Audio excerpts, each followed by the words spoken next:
The department says it owns about 88,000 buildings, at least those that are known so far, but it is embarking on an audit to determine the accurate asset register of the department.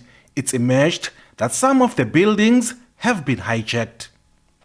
There clearly is a need to conceptualize what the state wants to do with its assets.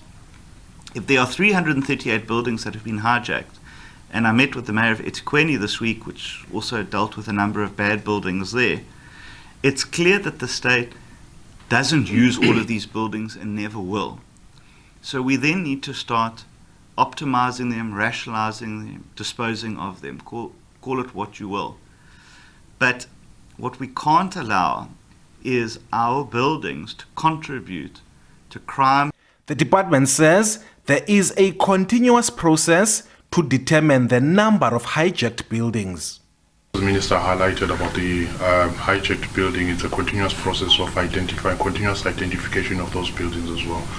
Because there are cost implications when you're looking at that. I think we spend about 11.8 million per annum in terms of rents and taxes, legal costs, as well as your aspects of securing those buildings as well. So you need to look at the return of those in terms of the cost that we spend on those and vis-a-vis the actual amount that we can actually generate from the usage of those buildings. The department's asset register is estimated at 155 billion rand, but the figure too is still being verified.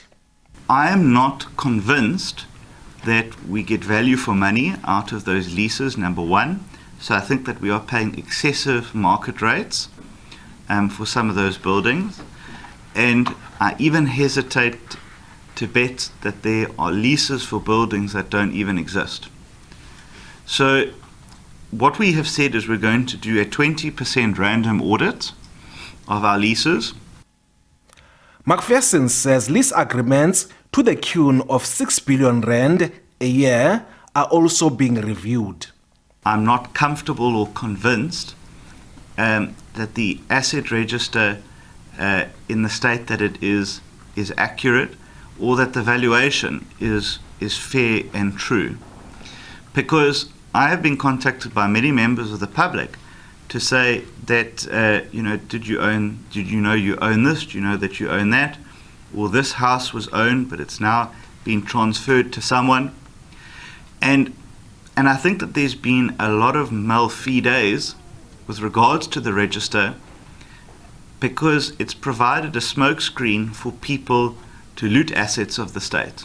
The minister says government is set to save about 100 million rand from placing a moratorium on the purchase of houses for the country's VIPs. Ulelani Philip, SABC News, Parliament.